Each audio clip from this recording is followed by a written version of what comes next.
c'est avec un immense plaisir que je participe à cette importante réunion qui nous réunit ce matin, consacrée à la deuxième réunion du comité technique dans le cadre de l'établissement et de l'opérationnalisation de l'Observatoire national du littoral, de l'opérationnalisation et du renforcement du système d'information géographique de la Direction du changement climatique, de la transition écologique et des financements verts, et le renforcement du système d'alerte précoce de l'Agence nationale de l'aviation civile et de la météorologie ANACIM. Le projet WACA Sénégal, financé avec l'appui de la Banque mondiale et du Fonds nordique de développement,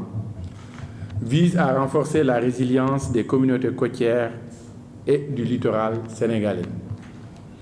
Dans le cadre de sa mise en œuvre, il est prévu d'améliorer l'observation côtière qui est capitale pour le système d'aide à la décision et la compréhension des phénomènes ainsi que la prévision et l'alerte précoce des catastrophes naturelles et autres menaces liées au changement climatique. À ce titre, la composante financée avec l'appui du Fonds nordique de développement soutiendra les efforts de notre gouvernement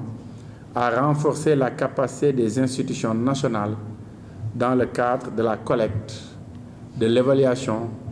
et du partage de données et informations recueillies sur la zone côtière de manière régulière et coordonnée.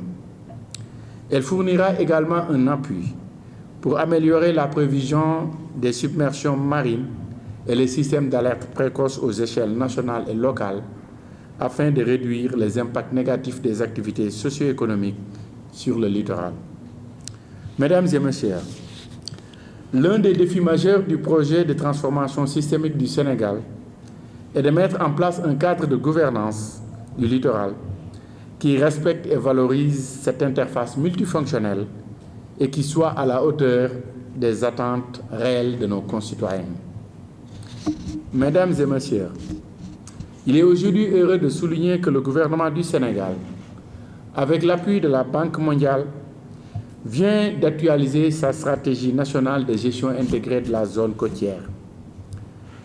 Son ambition est de favoriser l'adaptation et l'anticipation des phénomènes pour faire des choix de développement socio-économique appropriés. Chers participants, dans le cadre du développement et du partage des connaissances pour mieux comprendre les phénomènes complexes de l'interface terre-mer, mon département ministériel, qui accorde une attention particulière à la prise en charge des problèmes du littoral sénégalais, s'inscrit dans la dynamique de la mise en articulation parfaite entre la stratégie nationale de la gestion intégrée des zones côtières et l'Observatoire national du littoral, qui devra jouer un rôle important dans l'éclairage scientifique des processus décisionnels de gestion intégrée du littoral. L'ONL, dont la configuration devrait s'adosser à l'esprit de l'article 13 du nouveau Code de l'environnement, je cite, « Il est créé un organe national de suivi de l'environnement marin et côtier. Cette disposition permettra de relever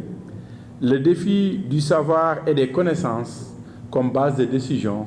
de veille et d'alerte environnementale à travers l'établissement de passerelles opérationnelles et durables entre le secteur du savoir et celui de la gestion intégrée des zones côtières dans le cadre d'une collaboration intelligente entre les institutions productrices de données, les instituts de recherche et les observatoires existants au niveau national, régional et international. C'est tout le sens de la gestion intégrée des zones côtières qui constitue un enjeu de développement stratégique et qui doit nous amener à réfléchir sur la mise en place de cadres de concertation et d'instruments de prise de décision articulant différents secteurs d'activité portés aux différentes échelles pertinentes. Mesdames, Messieurs, je reste persuadé qu'avec toutes ces compétences à disposition, nous avons toutes les raisons de croire à l'atteinte des objectifs de cette mission. J'exprime à cet égard ma gratitude à toutes les parties prenantes pour les efforts fournis jusque-là. Je réitère mon appel à tous les acteurs à davantage participer activement aux travaux et activités de cette mission d'assistance technique dont le délai d'exécution ne reste que 17 mois sur les 27 initialement prévus. J'engage également le groupement chargé de conduire cette mission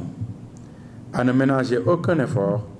pour nous délivrer des produits de qualité à date échue.